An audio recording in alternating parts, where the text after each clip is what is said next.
are now listening to One Radio, the talk show podcast station, bringing you the unfiltered news and information. This is Let's Talk News Report.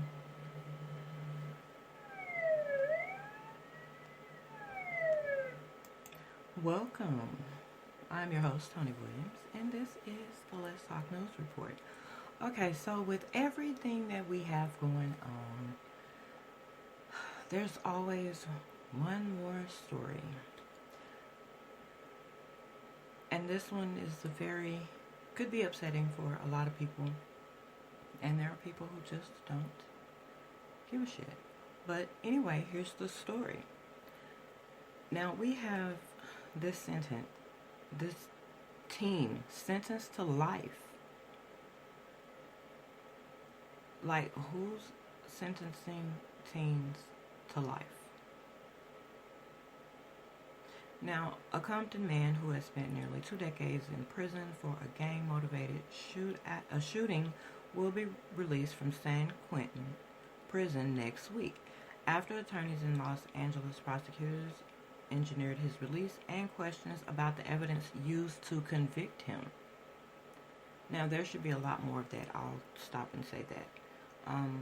A lot of sentences should be looked at and questioned, just to make sure they are truly doing the right thing. Now, Emon Barnes, now 34, was just 15 when LA County Sheriff's deputies arrested him on suspicion of attempted murder back in 2001. According to Lori Levinson, founder of the Project for the Innocent at Loyola Marymount University, Barnes has been accused in a pair of shootings that were tied to gang activity in Compton. Excuse me. Still having my coffee, so don't mind me, y'all.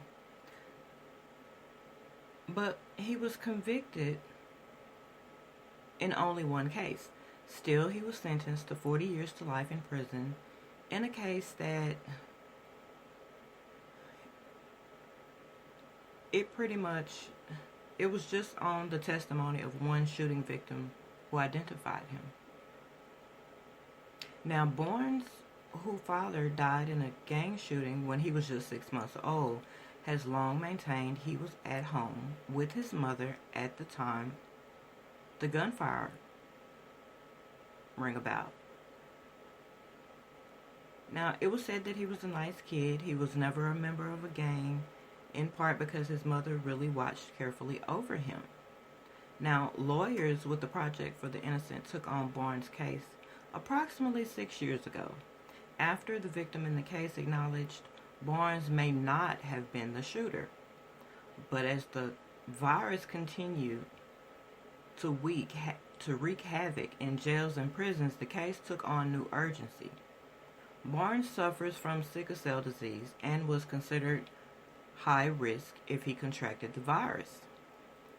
So LA County Deputy District Attorney Bobby Grace agreed to petition the court to resentence Barnes under a new state law that bars juveniles from being imprisoned for more than 15 years, in the hopes of securing his release.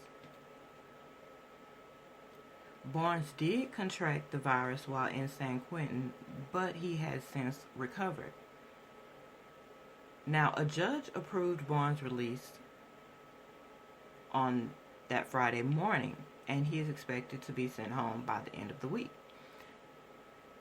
But the attorneys are still seeking to have his conviction vacated.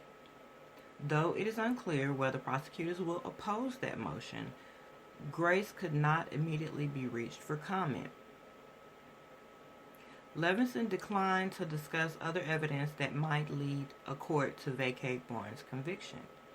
Attorneys with the Project for the Innocent said sheriff's investigators had simply been overzealous in arresting Barnes without additional evidence. The more they investigated, the more obvious it became that Emon was innocent.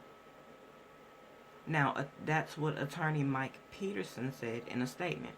Emon was not in a gang. He was a quiet kid in a bad neighborhood. The police were simply way off when they set their sights on him. And can you imagine how often that does happen? You can go back years on that one. But here recently, it is happening more and more. And with everything that's going on, everyone has to be careful. And everyone who are considered essential workers, which includes law enforcement, okay, so you have to still do your job and do it properly. A lot of this sort of thing is continuing to happen. Not only being arrested and sentenced to life as a teen,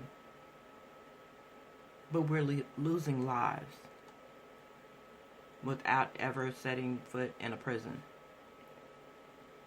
So please, everyone do your job. Everyone be vigilant in protecting yourself as well as those you love.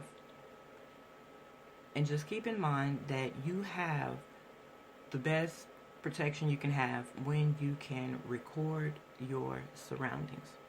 So take that, use that, because in today's time, you have to have evidence. You have to get justice. So, and even in some cases, there's still a battle for that as well. So everyone, just be careful, be safe, and just be aware. Thank you for taking the time to listen to the Let's Talk News Report. I wish you the best, and don't end up on the news over dumb shit. I've been your host, Tony Williams, and this is On One Radio, the talk show podcast.